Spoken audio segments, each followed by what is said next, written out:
কমলপুর শান্তির বাজার কমিটির উদ্যোগে বাজারে দীর্ঘ বছর ধরে নৈশ পাহারা চলে আসছে। সোমবার ভোরে শান্তির বাজারে নৈশ প্রহরী অরুণ পালকে ডিউটিরত অবস্থায় ধীরেশ দেববর্মা মদমত্ত অবস্থায় মারধর করে ওনার মাথায় গুরুতর আঘাত লাগে। এই ঘটনার পরিপ্রেক্ষিতে বাজারের ব্যবসায়ী ও এলাকার জনসাধারণ সকাল 7টা থেকে শান্তির বাজার কমলপুর আমবাসা রাস্তা অবরোধ করে রাখে। অবরোধকারীদের বক্তব্য, দুষ্কৃতিকারীদেরকে গ্রেফতার করতে হবে। অবরোধের কারণে রাস্তার দুই দিকে অসংখ্য যাত্রীবাহী গাড়ি সহ বিভিন্ন যানবাহন আটকে পড়ে।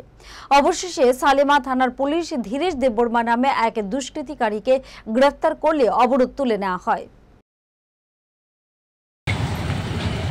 আজকে সকাল 8টা নাগাদ খবর পাই যে শান্তিবাজারে ব্যবসায়ী এলাকাবাসী এবং ব্যবসায়ী বৃন্দ মিলে শান্তিবাজার আমবাসা কমলপুর সড়ক অবরোধ করেছে।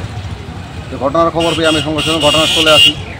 ঘটনাস্থলে আসার পর জানতে পারি যে এই এলাকারই একটি ছেলে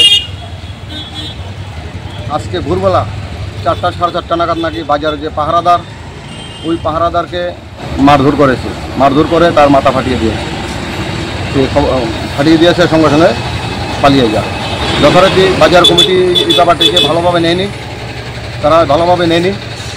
তারা সেই কারণে এই সুষ্ঠু বিচার চেয়ে এই যে রাস্তা অবরোধের সিদ্ধান্ত নিয়েছে। যথারীতি তারা রাস্তা অবরোধ করেছে এবং বাজার বন্ধ রেখেছে। যথারীতি আমি আসলাম, এই ডিবি সাহেব এসে আমরা তাদের সঙ্গে কথাবার্তা বলেছি, বাজার কমিটির সঙ্গে কথাবার্তা বলেছি।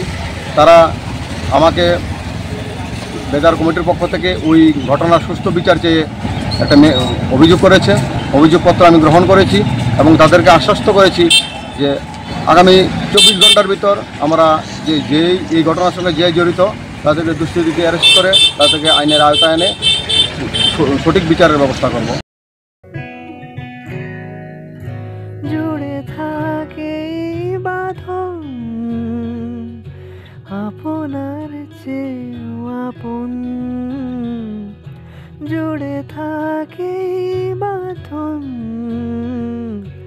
আপনার চেয়েও আপন, আপনার চেয়েও আপন।